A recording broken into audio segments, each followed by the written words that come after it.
السلام علیکم ورحمۃ اللہ وبرکاتہ۔ بچوں کو سکھاؤ سیرت حضور کی، سبق نمبر 11۔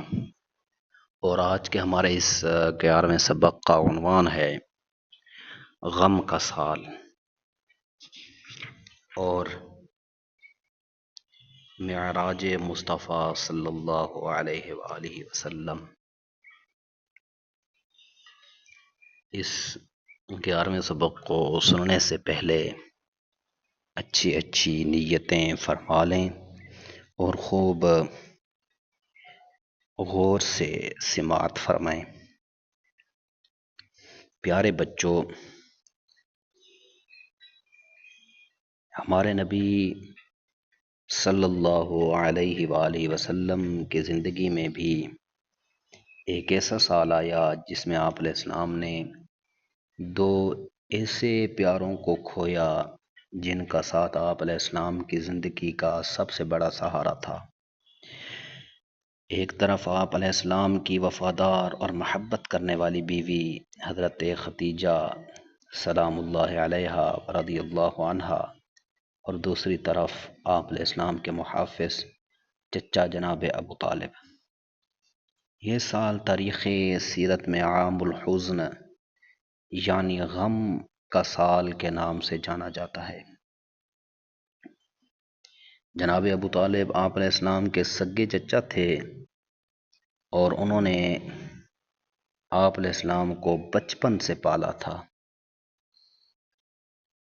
جب آپ علیہ السلام کے والد بھی نہ تھے اور دادا عبد المطلب بھی وفات پا گئے تو جناب ابو طالب نے ہی اپنی اولاد کی طرح آپ علیہ السلام کی پرورش کی، محبت دی اور ہر مصیبت میں ڈھال بن کر کھڑے رہے۔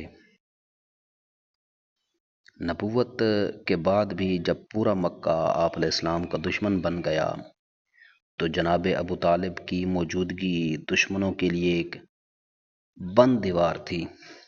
کوئی آپ علیہ السلام کو آسانی سے نقصان نہیں پہنچا سکتا تھا۔ شعب ابی طالب کے 3 سال محاصرے نے جناب ابو طالب کی صحت توڑ دی۔ محاصرے کے ختم ہونے کے کچھ عرصے بعد جناب ابو طالب وفات پا گئے۔ اللہ اکبر۔ جناب ابو طالب کے جانے کے صرف چند ہی ہفتوں بعد اسی سال ام المومنین حضرت خدیجہ بھی رمضان المبارک کے مہینے میں نبوت کے 10ویں سال اس دنیا سے پردہ فرما گئیں۔ اللہ اکبر، اللہ اکبر۔ حضرت خدیجہ نے 25 سال آپ علیہ السلام کا ساتھ دیا، خوشی میں بھی، غم میں بھی، مصیبت میں بھی اور آسانی میں بھی۔ جب غار حرا میں وحی اتری تو انہوں نے سب سے پہلے یقین کیا، جب تکلیفیں آئیں تو انہوں نے اپنی دولت لٹائی، جب 3 سال محاصرہ رہا تو انہوں نے اپنا سب کچھ قربان کیا۔ ایسی وفادار اور محبت کرنے والی رفیق حیات کا بچھڑنا کتنے گہرے زخم کی بات ہے۔ رسول کریم صلی اللہ علیہ وآلہ وسلم کے اس غم میں آپ علیہ السلام کو تسلی دینے کے لیے اللہ کریم نے بہت بڑا انعام دیا اور آپ علیہ السلام کو معراج کروائی۔ یہ رات نبوت کے 11ویں یا 12ویں سال کی تھی، یعنی عام الحزن کے قریب، جب آپ علیہ السلام بہت غمگین تھے۔ رات کے وقت آپ اپنی چچا زاد ام ہانی کے گھر آرام فرما رہے تھے کہ حضرت جبریل علیہ السلام تشریف لائے۔ آپ علیہ السلام کو خانہ کعبہ میں لے گئے۔ وہاں آپ علیہ السلام کا سینہ مبارک کھولا گیا، زمزم کے پانی سے دھویا گیا اور ایمان و حکمت سے بھر دیا گیا۔ پھر ایک خاص سواری لائی گئی جسے براق کہتے ہیں۔ یہ ایک نورانی جانور تھا جو گدھے سے بڑا اور خچر سے چھوٹا تھا۔ ہر قدم میں وہ اتنی دور جاتا جتنی آنکھ دیکھ سکے۔ آپ علیہ السلام براق پر سوار ہو کر حضرت جبریل علیہ السلام کے ہمراہ مکہ سے بیت المقدس یعنی مسجد اقصی تشریف لے گئے۔ اللہ تبارک و تعالی مسجد اقصی کو تا قیامت آزادی عطا فرمائے، اور اللہ تبارک و تعالی عالم اسلام کو حضرت عمر جیسا حکمران عطا فرمائے۔ مسجد اقصی میں آپ علیہ السلام نے تمام انبیاء علیہ السلام کی امامت کروائی۔ سب نبیوں نے آپ علیہ السلام کے پیچھے نماز پڑھی۔ مسجد اقصی سے آپ علیہ السلام آسمانوں کی طرف روانہ ہوئے۔